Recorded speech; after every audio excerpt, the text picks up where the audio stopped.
بہت سے لوگ کام کرنے سے بھاگتے ہیں، بچتے ہیں، اور اس کی بجائے وہ دوسروں پہ بوجھ بن جاتے ہیں، جبکہ جو اسلام پسند کرتا ہے وہ یہ ہے کہ دوسروں پہ بوجھ نہ بنے، اپنے دست و بازو سے کمائیں، اپنے ہاتھ سے محنت کریں، دوسروں پر بوجھ بننے کی بجائے دوسروں کا بوجھ اٹھانے والے بنیں۔ یہ ہے اسلام کی تعلیمات۔ حدیث مبارک ہے، نبی پاک صلی اللہ تعالیٰ علیہ وآلہ وسلم کی بارگاہ میں ایک انصاری صحابی آئے اور انہوں نے آ کے سوال کیا۔ سوال سے مراد یہ ہے کہ اپنی ضرورت انہوں نے پیش کی، ان کو پیسے چاہیے تھے یا ان کو کچھ کھانے کو چاہیے تھا یا کوئی ضرورت زندگی کی چیز چاہیے تھی، تو انہوں نے نبی پاک علیہ الصلوۃ والسلام سے مال کا سوال کیا۔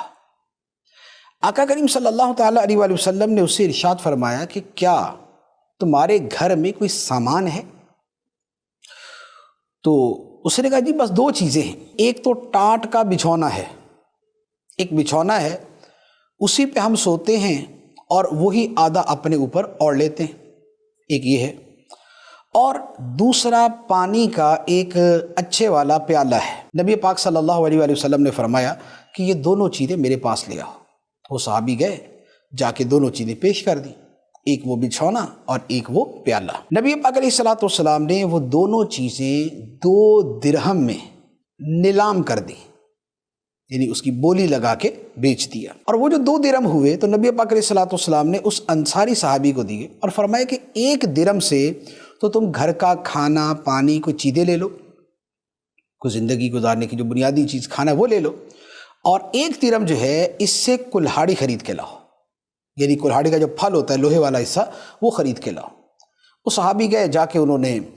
کچھ کھانا خریدا اور 1 کلہاڑی کا پھل لے کے آ گئے۔ نبی پاک علیہ الصلوۃ والسلام نے ایک لکڑی پکڑی اور اس کے اندر وہ کلہاڑی کا پھل گاڑ دیا، اور وہ کلہاڑی اس کے ہاتھ میں دیتے ہوئے فرمایا کہ جاؤ اس سے جا کے جنگل میں لکڑیاں کاٹو اور وہ بیچو، اور اس سے جو تمہیں نفع ہوگا، اس سے جو تمہاری کمائی ہوگی، اس سے زندگی گزارو۔ وہ صحابی گئے، جا کے جنگل سے لکڑیاں کاٹی اور لکڑیاں کاٹنے کے بعد اس کو بیچا۔ بیچنے کے بعد کیا ہوا کہ 2 ہفتے بعد وہ صحابی جب دوبارہ واپس آئے تو ان کے پاس 10 درہم جمع ہو چکے تھے۔ 10 درہم سے مراد یہ ہوا کہ جو اس میں سے کھانے پینے پر درہم خرچ ہوئے وہ جدا رہے، اس سے ہٹ کر 10 درہم جمع ہو گئے۔ جب وہ نبی پاک صلی اللہ تعالیٰ علیہ وآلہ وسلم کی بارگاہ میں آئے تو آقا کریم صلی اللہ تعالیٰ علیہ وآلہ وسلم نے بڑی خوبصورت بات ارشاد فرمائی۔ فرمایا کہ یہ محنت کی کمائی تمہارے لیے کہیں بہتر ہے اس بات سے کہ تم لوگوں سے مانگتے پھرو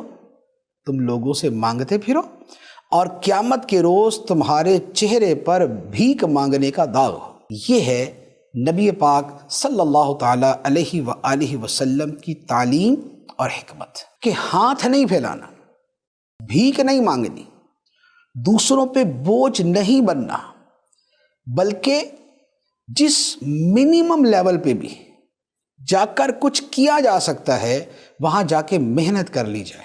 بھلے جنگل سے لکڑیاں کاٹ لی جائیں، یا آج کے زمانے کے اعتبار سے کہیں تو بھلے ٹھیلا لگا لیا جائے،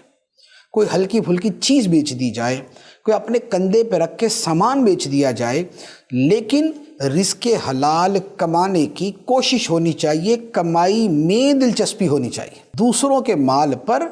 نظر نہیں ہونی چاہیے۔